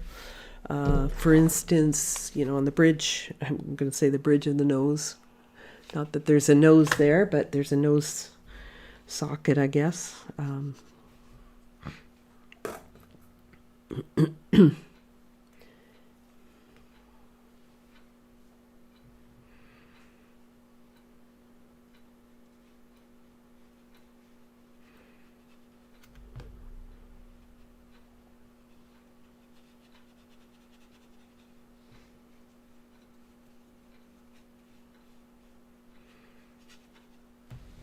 And you can see, when you build layers, if you have a brush mark or two in there, like you can maybe see some brush marks in there.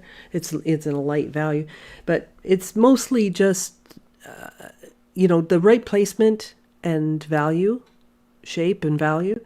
The brush marks are really incidental. They're really not that big a deal that everybody seems to make. Now this background isn't quite. It's a little darker in person. I think if I zoom out, you'll see it a little bit more accurately. There we go. See, that's what it actually looks like. It's more like that. But when I zoom in, it really pulls out the blue.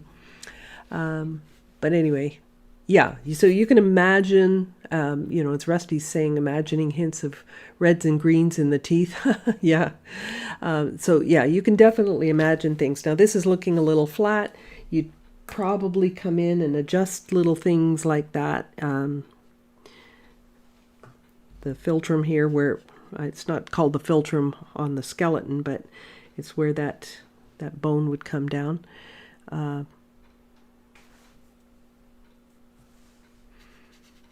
Anyway, I've got a bit more of this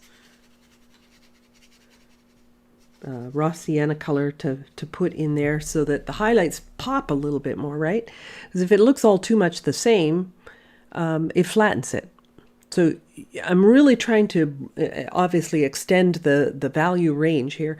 I don't want to just go from light to a darker medium. I want to go from light to dark and everything in between if I can. And that's what's going to make it really feel nice and rounded. So I won't take I won't take up any more of your Friday, so I will, I'm going to just come back and say goodbye. So I hope you enjoyed that. Thank you so much for joining me. I hope I didn't miss any questions. I'll give you a chance to just pop it in there right now. I know that there's a little bit of a delay, so I will wait for just a minute so that I can see if there's any other questions. But what do you think? Right, he's coming along, but he does need more work. You know, I just don't want to use up any more of your day. It's just basically repeat, repeat, repeat until you've got the values and the colors in that appeals to you, your own personal touch on it and that sort of thing. So let me see here. Okay, I'm not seeing any other questions. Oh, between the top left sternum and the rib. Top left sternum and the rib. Okay, yep, yeah, that was the, I didn't miss that spot. That you're talking about, hang on, let me show you. You're talking about this little gap here. That's the one that I said was, I'd left a gap, but it actually wasn't supposed to be white. It was supposed to be more the background color, or the color of the bone. That was part of the bone, not the actual background, if that's what you're talking about. Anyway, yeah, we actually do have one more week before Halloween, but I thought I'd put this one in so you had time to finish one for your window before Halloween. So, hope you have a fun painting this. Remember the reference pictures underneath. And I do have a number of other Halloween-themed videos. I think I've got a black cat. I've got another skull. I've got carved pumpkins, things like that. So there's a number of other videos that you can look up under the Live tab on my channel. And I hope you'll have fun painting those too. So have a wonderful week, everybody. We will see you again next Wednesday. Thanks so much for joining. Bye.